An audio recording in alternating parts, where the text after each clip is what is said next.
Kita akan merenungkan firman Tuhan terambil dari kitab Yesaya pasal yang ke-28 ya. Yesaya 28, kita lihat firman Tuhan.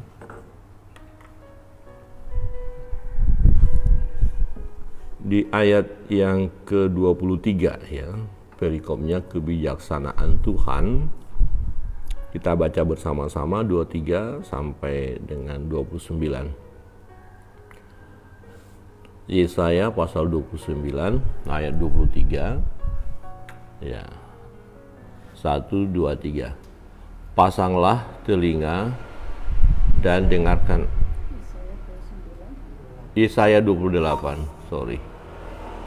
Yesaya 28. Oh, lihat 28 baca 29. Udah enggak connect ini berarti. Yesaya 28 ayat 23 ya sampai 29. Nah, itu baru dulu.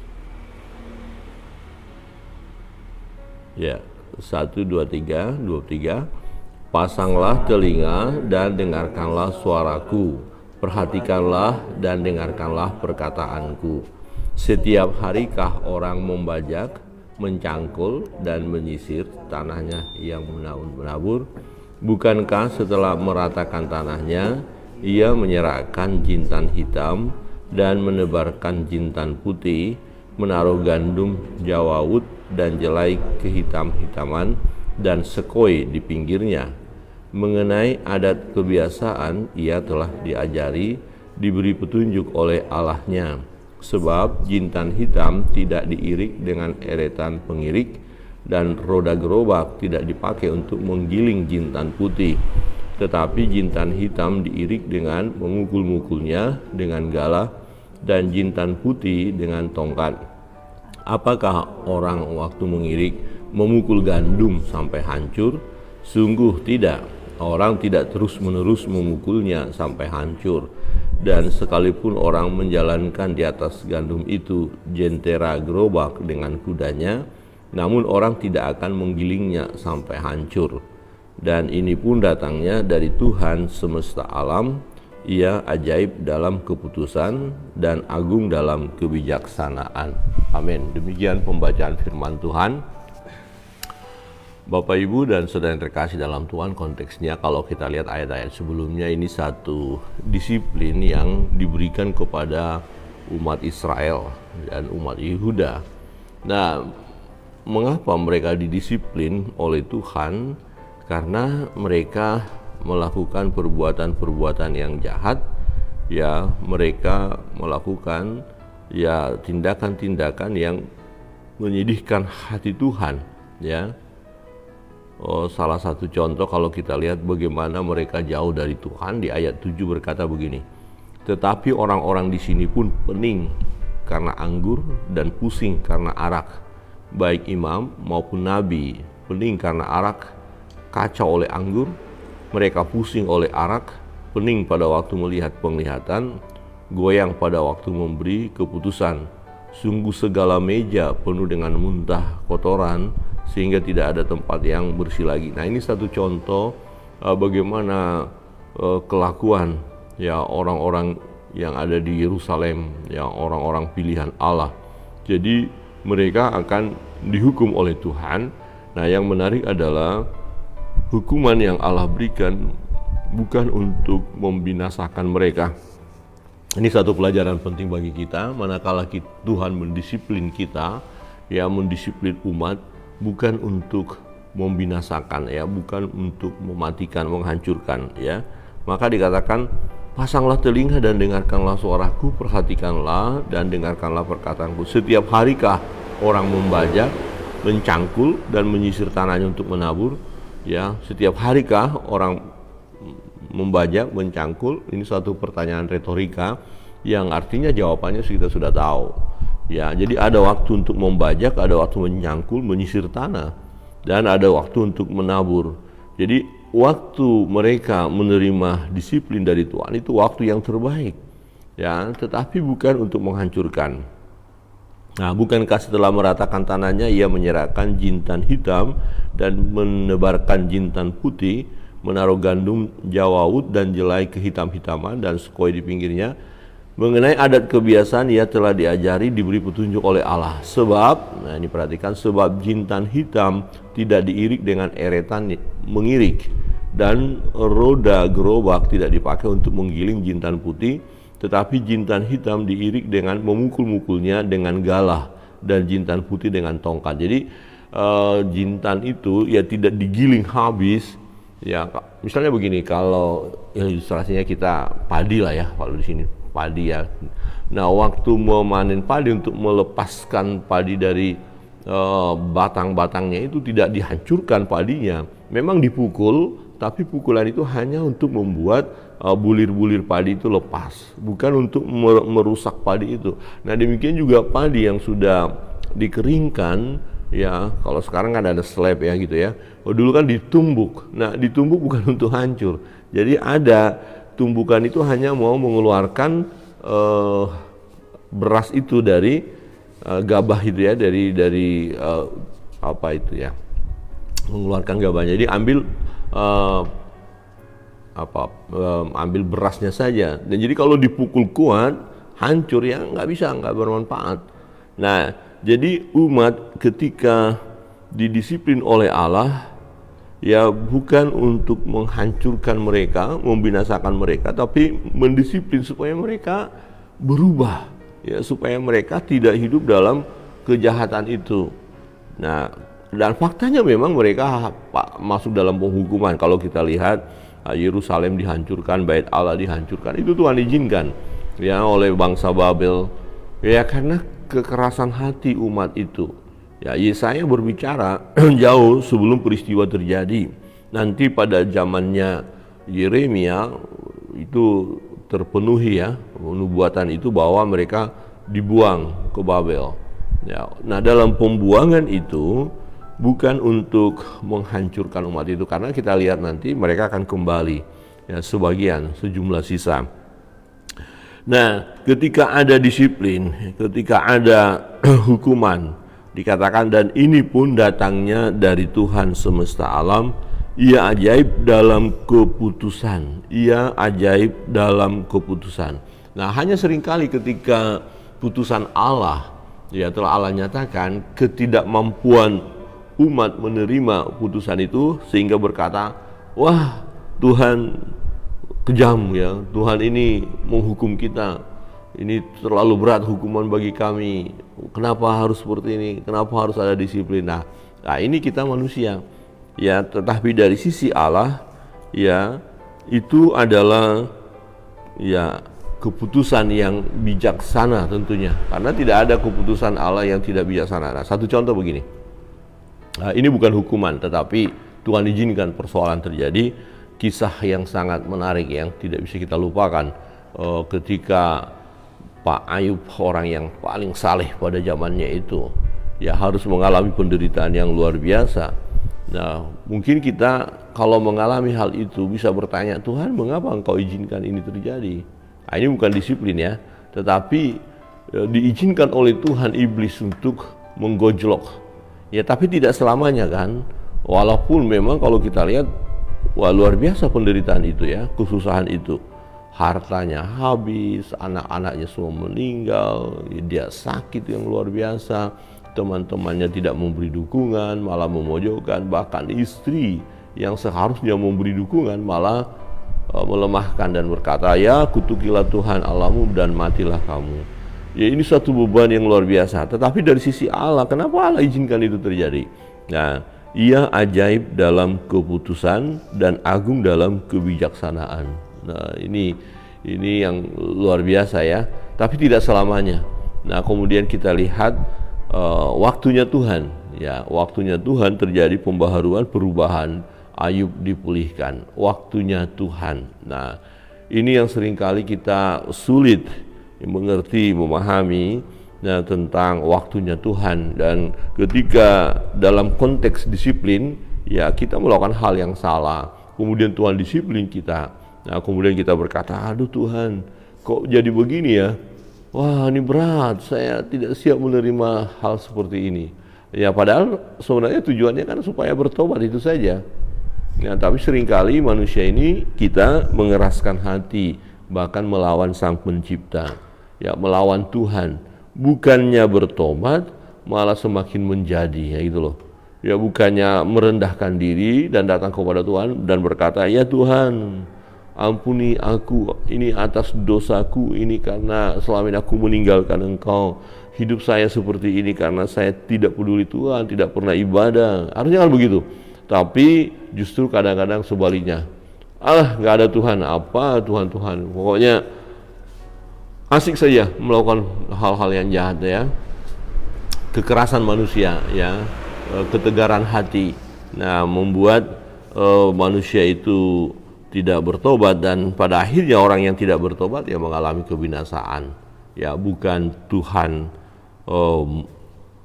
itu kejam, tidak, bukannya Tuhan tidak mengasihi, tidak. Justru kita harus bisa melihat kalau konteks dalam kehidupan umat Tuhan, bangsa Yehuda, karena kasih Tuhanlah maka Tuhan mendisiplin. Ya, karena kasih Tuhanlah Tuhan mendisiplin umat itu. Pun demikian dengan hidup kita. Jika Tuhan mendisiplin kita oleh karena kesalahan kita, itu karena kasih-Nya, ya. Firman Tuhan mengingatkan kita, mana ada seorang ayah atau orang tua yang membiarkan anaknya ketika anaknya melakukan hal yang jahat. Tidak, pasti dipukul anak itu, tapi pukulannya adalah pukulan mendisiplin, ya, bukan membinasakan. Nah, itu pun dikatakan di sini, apakah orang waktu mengirik memukul gandum sampai hancur? Ya, ini panen gandum misalnya, ambil gandum kemudian mengiringnya, kemudian dipukul sampai hancur. Tidak, hanya mengeluarkan bulir-bulirnya saja. Ya, sungguh tidak, orang tidak terus-menerus memukulnya sampai hancur. Jadi umat itu tidak terus dibinasakan atau dihukum, disiksa begitu supaya mati saja gitu. Tidak. Jadi kalau kita mengalami disiplin dari Tuhan, nggak terus-menerus sampai kita udah nyerah tapi tetap dipukul. Kita sudah nyerah terus dipukul, tidak. Ya, dan sekalipun orang menjalankan di atas gandum itu jentera gerobak dengan kudanya, namun orang itu tidak akan menggilingnya sampai hancur. Jadi semacam gilingan, ya, gitu ya, giling supaya butirnya itu keluar, tapi nggak terus-terus digiling begitu. Kalau bolak-balik terus digiling, ya hancur, ya, nggak bisa dinikmati lagi gandum itu, ya. Jadi tujuan Allah mendisiplin umat supaya umat itu muncul, ya, kembali menjadi pribadi yang menyenangkan hati Tuhan, pribadi-pribadi yang hidupnya berkenan di hadapan Allah, pribadi-pribadi yang menjadi kebanggaan Allah, pribadi-pribadi yang bermanfaat begitu, ya, yang bermanfaat, yang bisa memuliakan Tuhan. Jadi kita harus memberikan diri kita untuk menerima setiap disiplin dari Allah, ya, dengan penuh sukacita. Ya, tentu lihat disiplin oleh karena ada pelanggaran, oleh karena ada kesalahan yang kita lakukan. Nah, tetapi dalam segala hal tidak hanya saja disiplin, ya, juga untuk memurnikan iman kita, kualitas iman kita. Tuhan izinkan juga yang ada pergumulan, tantangan yang harus kita hadapi. Bukan karena kesalahan kita, bukan.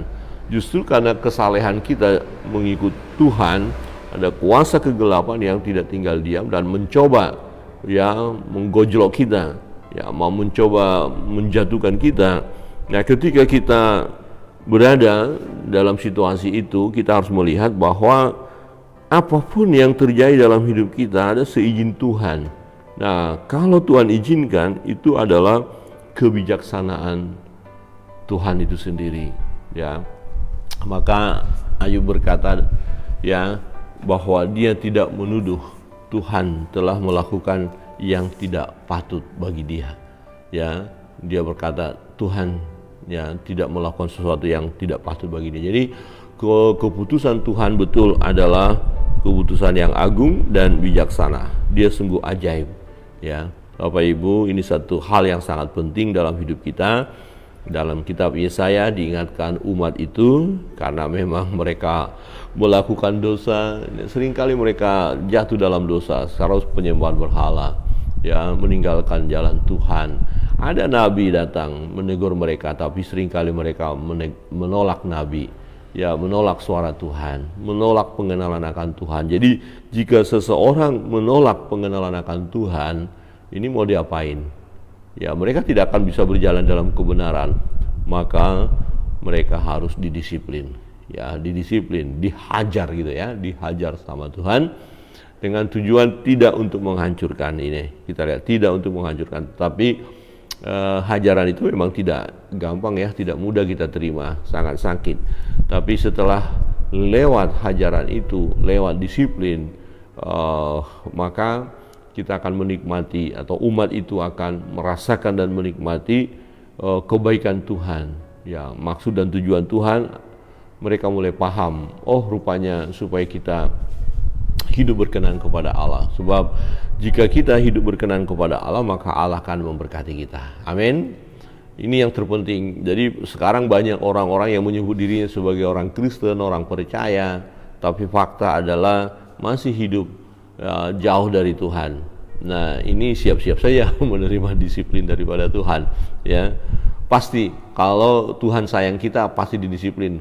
Maka firman Tuhan katakan kalau nggak didisiplin kita sudah jadi anak-anak gampangan. Ya udahlah, biarin aja dia entah ya mau jadi apa kek, nggak apa-apa terserah. Nah itu yang sangat menyedihkan. Justru ketika Allah membiarkan kita itu sangat mengerikan. Artinya ya Tuhan sudah lepas kita, tidak ada harapan lagi dalam hidup ini untuk lebih baik. Tidak ada lagi kehidupan bagi kita kalau Tuhan sudah membiarkan kita. Ya jadi hal yang luar biasa kasih Tuhan ya adalah mendisiplin kita. Ya kita terima itu sebagai katakan teguran atau disiplin supaya kita datang kepada Dia, ya mengandalkan Dia. Sebab kehidupan ini kan dari Dia, berkat-berkat yang kita terima dari Dia, kekuatan kita dari Dia, kesehatan kita dari Dia, semua juga dari Dia. Apa yang bisa kita andalkan dalam hidup ini? Ya, jangan karena kita sekarang merasa kuat, sehat, hebat, kemudian kita menjalankan kehidupan ini dengan sesuka hati kita. Ya, tidak peduli dengan hal rohani, hal agama kepada Tuhan, nggak peduli ibadah. Ya, kemudian sama seperti orang-orang yang di Yerusalem ini, kemudian mereka melampiaskan kehidupan mereka dengan mabuk-mabukan. Ya, Alkitab berkata mereka mabuk ya, anggur, arak, ya, sampai muntah-muntah dikatakan seperti itu ya.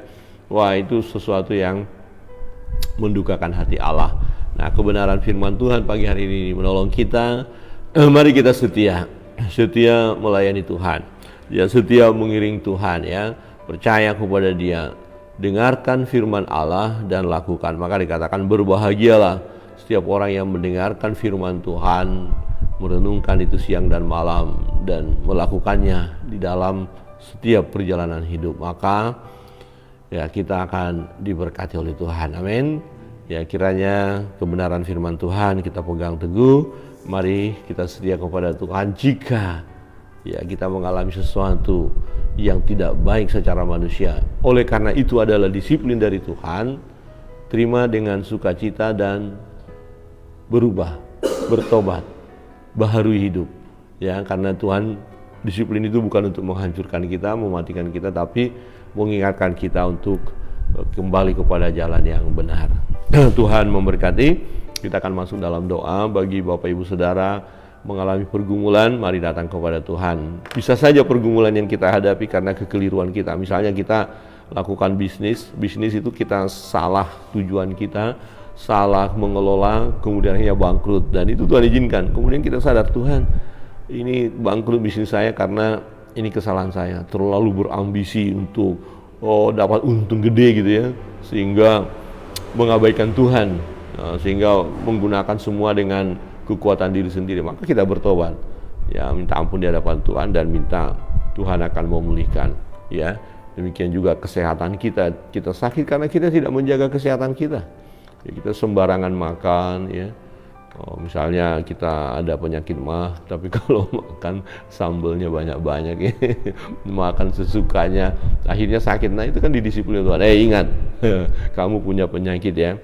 Kita ada penyakit macam-macam, udah ada penyakit dalam diri kita, udah ada jantung kok malah makan lemak-lemak yang luar biasa gitu ya. Nah, akhirnya bisa tersumbat itu ya peredaran darah dan segala macam. Jadi lihat ya, itu mengontrol kita ya, supaya kita terus mengandalkan Tuhan ya. Apapun pergumulan yang sakit, datang kepada Tuhan ya, minta kesembuhan, Dia akan menyembuhkan kita, memulihkan kita tepat pada waktunya, memberkati usaha pekerjaan, memberkati rumah tangga ya, semua kita bawa kepada Tuhan. Amin. Mari kita berdoa bersama-sama.